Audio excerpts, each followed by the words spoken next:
मेरा भाई एक यतीम लड़की से ज्यादती करके भाग गया तो मैंने इस लड़की की जिंदगी बर्बाद होने से बचाने के लिए इसका नक्का अपने शौहर से कर दिया। इसमें मेरी मजबूरी भी शामिल थी क्योंकि मुझे कैंसर की बीमारी थी और मेरे पास वक्त कम था। इस लड़की ने मेरी घर और बच्चों को बहुत अच्छे से संभाल दिया था। वो मेरी भी बहुत ज्यादा खिदमत करती थी तो मैं इस की मशकूर होती कि इसने अपना गम भुलाते खुद को मेरे घर के लिए वक्फ कर दिया है। मेरी बीमारी बहुत बढ़ गई थी, लगता था कि बस आखिरी वक्त है। तो एक दिन जब मेरा शौहर घर पर नहीं था तो वो एक आमिल बाबा को घर ले आई और कहा कि ये बाबा मेरा इलाज करेगा जिससे आज ही मेरी बीमारी ख़त्म हो जाएगी। मगर जान तो इस वक्त निकली जब इस आमिल बाबा ने मेरे कान में कुछ कहा जिसे सुनते में मैं किचन से दूध का गिलास लेती अपने छोटे भाई की कमरे की तरफ जा रही थी क्योंकि मैं अच्छे से जानती थी कि इसने सुबह से कुछ खाया पिया नहीं था और इसी तरह भूख प्यास से निढाल अपने कमरे में बैठा रो रहा होगा। उसके रोने के पीछे जो वजह थी, इस वजह ने हम सब को ही बहुत दुखी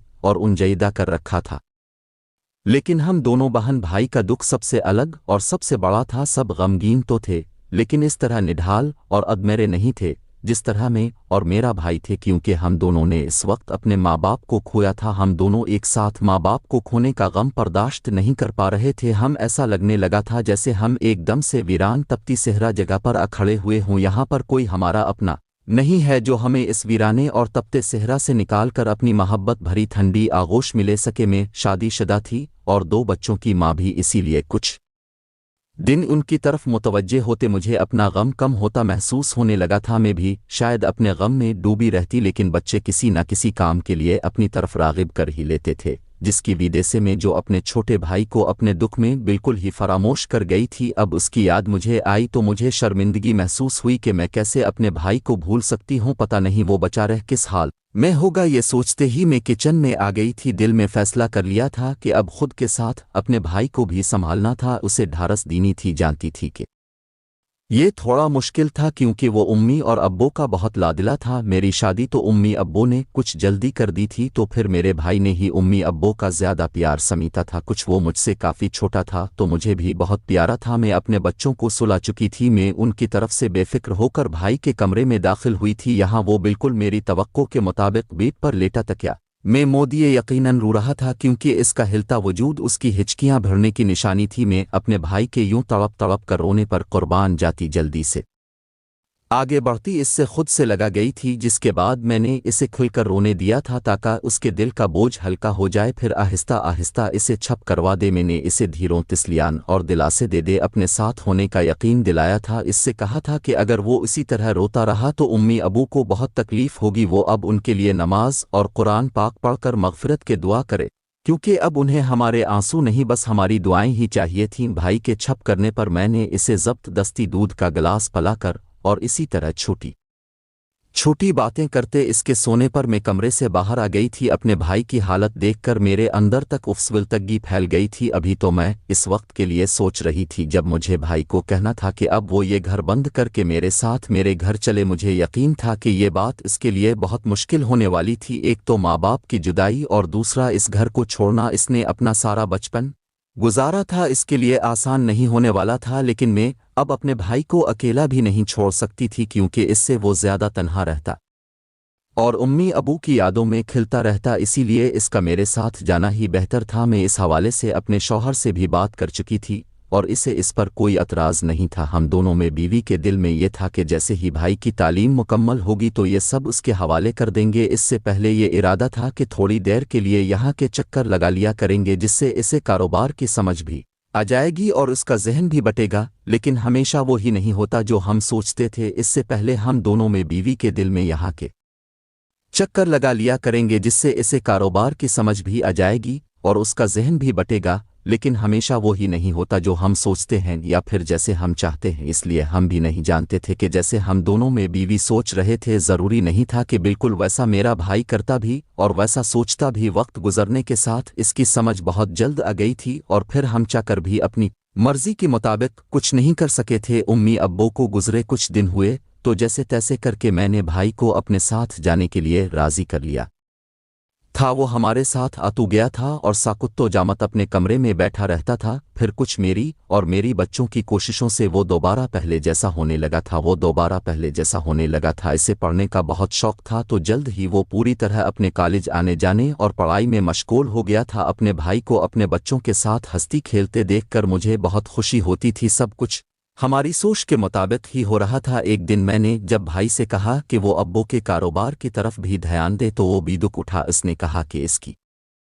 इस तरफ बिल्कुल भी दिलचस्पी नहीं है और दूसरा उसके पास वक्त ही नहीं होता कि अपनी पढ़ाई के अलावा कुछ कर सके। मैंने और मेरी शौहर ने इसे काफ़ी समझाया लेकिन वो नहीं माना। तो मैंने ये सोच कर दिल को तसल्ली दी कि अभी तो बेचारा पढ़ता है, यकीनन पढ़ाई के बाद वो ही अब्बो का काम संभालेगा, उसके अलावा भला है ही कौन जो ये सब देखेगा। ये सबसे बड़ी भूल साबित होने वाली थी। वक्त कुछ और आगे बढ़ा। मेरे बच्चे अब बड़े हो रहे थे और मेरा भाई जवानी की देलेस पर पहुंच रहा था, जिसे नज़र भर कर देखते भी मुझे डर लगता कि कहीं मेरी नज़र ही ना लग जाए इसे। उसने कॉलेज के बाद यूनिवर्सिटी जाना शुरू कर दिया था। यूनिवर्सिटी जाने का उसे बहुत शौक था और वो अपनी पसंदीदा यूनिवर्सिटी में ही गया था, जिससे वो बहुत खुश था। लेकिन मैं कुछ दिन से देख रही थी कि वो कुछ ज़्यादा ही खुश रहने लगा है। पहले तो मैं इसे खुश देखकर खुश हो गई, लेकिन फिर दिल में तजस्सुस जागा कि इसकी इस खुशी के पीछे वजह जानो। मगर इससे पहले कि मैं इस खुशी की वजह इससे पूछ दी, वो अपनी खुशी की वजह को घर ही ले आया, जिससे देखते ही मैं हुरून हो गई थी, क्योंकि ये मेरी तवक्को के बिल्कुल बरकिस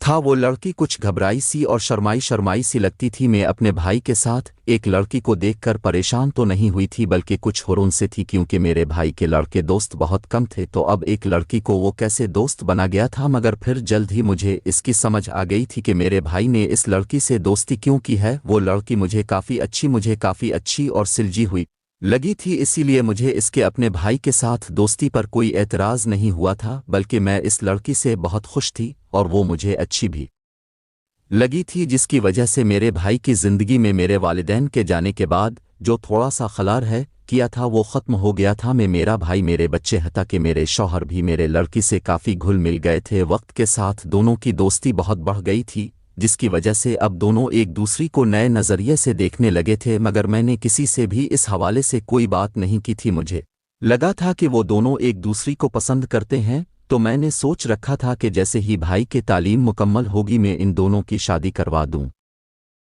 पहल मुझे लगा था कि मेरा भाई इस लड़की से हमदर्दी कर रहा है और इसी वजह से इसकी तरफ मदवजा हुआ है, क्योंकि इस लड़की का दुख भी हमारे जैसे ही था। मतलब वो लड़की भी मेरे और मेरे भाई की तरह यतीम थी। तो मुझे यही लगा था कि भाई इसका और अपना दुख एक जैसा समझते इसकी दिल सोजी करता है। लेकिन फिर वक्त गुजरने के साथ मुझे यकीन होने लगा था कि उन दोनों हमयान हमदर्दी से बढ़कर कुछ है, इसीलिए इन दोनों की शादी के हवाले से मेरा फैसला बटल था। लेकिन इस सब की नब्ज ही नहीं आई। इस लड़की की शादी तो हुई, लेकिन इसके दुल्हे के तौर पर मैं जिसे देखती थी वो दुल्ह नहीं बन सका था, और जो बना था वो दुल्ह शायद मैं मर कर भी चाह नहीं सकती थी। लेकिन शायद ये ज़िंदगी उन्हीं समझौतों और अपनी सोचों के बरक़िस गुजारने का नाम था। मैं आज भी सब्री से अपने भाई की यूनिवर्सिटी से वापसी के इंतज़ार कर रही थी। इसके लिए आज के दिन बहुत बड़ा था। वो चाहता था कि मैं इसके साथ यूनिवर्सिटी चलूं, लेकिन मैं अपनी ख़राब तबीयत की बदौलत जा नहीं सकी थी। इसका यूनिवर्सिटी का आज आखिरी दिन था और इसे आज वहाँ सब के सामने इसकी कामयाबियों का इनाम मिलने वाला था। मैं घर में बैठे ही तसव्वुर में ही अपने से इसे इनाम लेते और मेरा भाई मेरा, लेकिन इसकी हालत पहले से कुछ बेहतर थी। पता नहीं मुझे कितनी देर बाद होश आया था। मैं इस दरख्त की तरफ देख ही रही थी जब इस वक्त मेरे शौहर भी वहीं चला आया। वो भी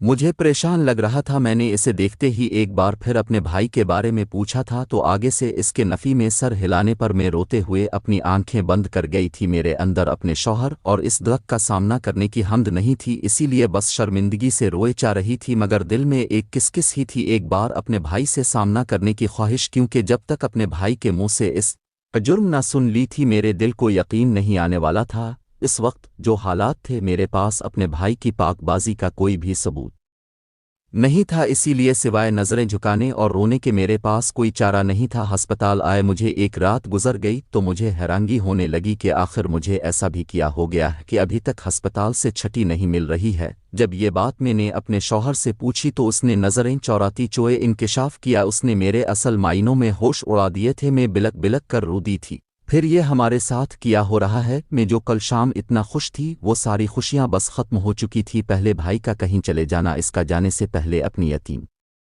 دوست سے زیادتی کرنا، اور اب مجھے اتنی خطرناک بیماری لگ چکی تھی، مجھے لگا کہ اب بس جلد ہی میں ختم ہو جاؤں گی۔ اپنے بھائی کی شرمناک حرکت سے مجھے لگا تھا کہ میں جیتے جی مر گئی۔ اب حقیقت میں میری موت بہت قریب تھی، مجھے کینسر کا مرض ہو چکا تھا اور ڈاکٹرز نے کوئی اچھی امید نہیں دلائی تھی۔ میں ایک دم سے بوڑھی ہو گئی تھی اور چپ بھی گھر آنے کے بعد حالات کو مندر نظر رکھتے میں نے ایک بڑا فیصلہ کر لیا تھا۔ میرا فیصلہ سنتے ہی پہلے میرے شوہر نہیں مانے، لیکن پھر میں نے اسے بچوں کا واسطہ دے دیں اپنی بات منوا ہی لی تھی۔ میں نے اس لڑکی سے، میرے بھائی نے زیادتی کی تھی، میں نے اس کا نکاح اپنے شوہر سے کروا دیا تھا۔ میں نے اس لڑکی کی بھی زندگی سنورنے کی کوشش کی تھی اور ساتھ آنے والے وقت میں اپنے شوہر اور بچوں کی بہتری کے لیے مجھے یہ فیصلہ بالکل ٹھیک لگا تھا، کیونکہ میں اچھے سے جانتی تھی کہ میرے مرنے کے بعد میرا گھر بکھر کر رہ جائے گا۔ اب یہ آسرا تھا کہ یہ لڑکی میرے گھر کو اور بچوں کو سنبھال لے گی۔ وہ لڑکی میرا بھی بہت زیادہ خیال لکھنے لگی تھی۔ میری بیماری سے زیادہ مجھے میرے بھائی کی گمشدگی نے مرنے کے نزدیک لا کھڑا کیا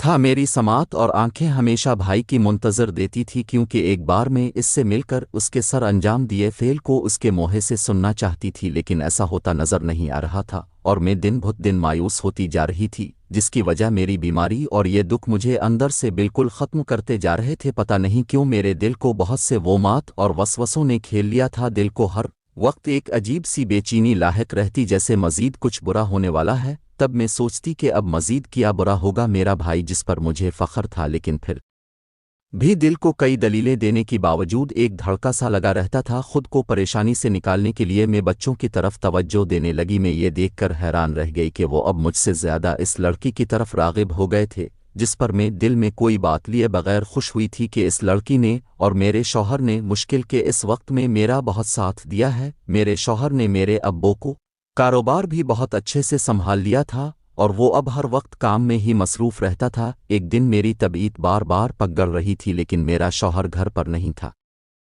جس کی وجہ سے میرے شوہر کی دوسری بیوی نے کئی بار اسے بلانے کو کہا، لیکن میں انکار کر دیتی تو وہ خود ہی گھر سے چلی گئی، اور جب واپس آئی تو اس کے ساتھ ایک عامل بابا تھے۔ اس لڑکی نے کہا، یہ بہت پہنچے ہوئے بابا ہیں، امید ہے یہ تمہیں بالکل ٹھیک کر دیں گے، اب یہی تمہارا علاج کریں گے۔ لیکن تھوڑی دیر بعد اس لڑکی کے وہاں سے ہٹتے ہی اس عامل بابا نے میرے کان میں کچھ کہا، جس سے سنتے ہی میری جان نکل گئی تھی۔ عامل بابا کی بات کچھ ایسی تھی کہ میں ساکت و جامت پیٹھی رہ گئی تھی۔ میری گمسم حالت دیکھ کر وہ عامل بابا جلد ہی وہاں سے چلا گیا تو مجھے اس کے جانے پر بہت افسوس ہوا۔ مجھ پر کچھ اس طرح افسردگی چھائی کہ میں جو شوہر کی لائی دوائیاں کھاتی تھی وہ کھانی بند کر دی، مگر یہ بات میں نے کسی کو بھی معلوم نہیں ہونے دی تھی۔ جیسے ہی میں نے گولیاں کھانی چھوڑی، اس سے یہ فائدہ ہوا کہ مجھے جو پہلے بے وقت نیند آتی تھی وہ نیند آنا کم ہو گئی، اور میں ایک بار پھر خود کو گھر کے کاموں میں مشغول کرنے لگی، جس سے میرا شوہر اور وہ لڑکی بہت منع کرتی، لیکن میں ان کو ٹال دیتی۔ وہ لڑکی ہر وقت یہی چاہتی تھی کہ میں بستر پر پڑی آرام کرتی رہوں، اور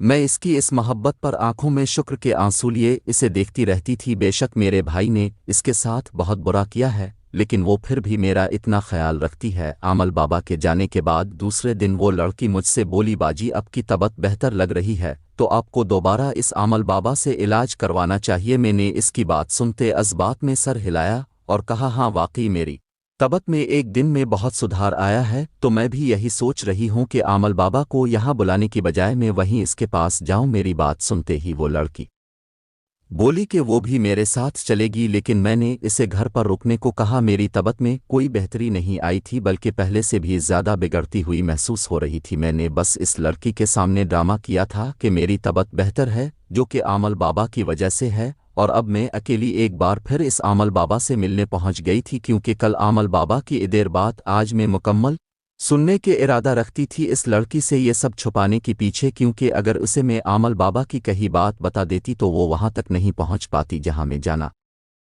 چاہ رہی تھی۔ یہاں جھوٹ اور سچ کا پردہ پاش ہونا تھا، میرے سامنے کھل کر آنے تھی۔ آج میں اپنے خراب طبیعت کو بھولتے بس تیز قدموں سے چل رہی تھی۔ مجھے اس عامل بابا تک پہنچنے کی بہت جلدی تھی، دل میں بے چینی اور ایک طرف سے تھی۔ میں نے اس عامل بابا کے کل ہمارے گھر سے جانے کے بعد سے اب تک کا وقت بڑی مشکل سے کٹا تھا۔ اپنی منزل تک پہنچتے ہی میری آنکھوں سے زاروں کی طرح آنسو بہنے لگے تھے، اور میں نے اس عامل بابا کو دیکھتے ہی خود سے گلے لگا لیا था वो आमल बाबा कोई और नहीं बल्कि मेरा भाई था। पता नहीं ऐसा किया हुआ था कि उसे अपनी असलियत छुपाती रूप धारना पड़ा था। कल उसने मेरे कान में यही बोला था कि वो कोई सच का आमल बाबा नहीं है बल्कि मेरा भाई है। काफ़ी देर होने के बाद हम दोनों एक जगह बैठे तो मैंने इस पर सवालों की बारिश कर दी थी और उसके की जुर्म का पूछा था। शायद इसी जुर्म की सज़ा से बचने के लिए इसने आमल बाबा का रूप धारा था। मगर अपने भाई के मोज़े निकलती बातें सुनते मेरा सर चकराने लगा था। मुझे लगा इतनी बड़ी धोखाधड़ी पर मैं अपने हवास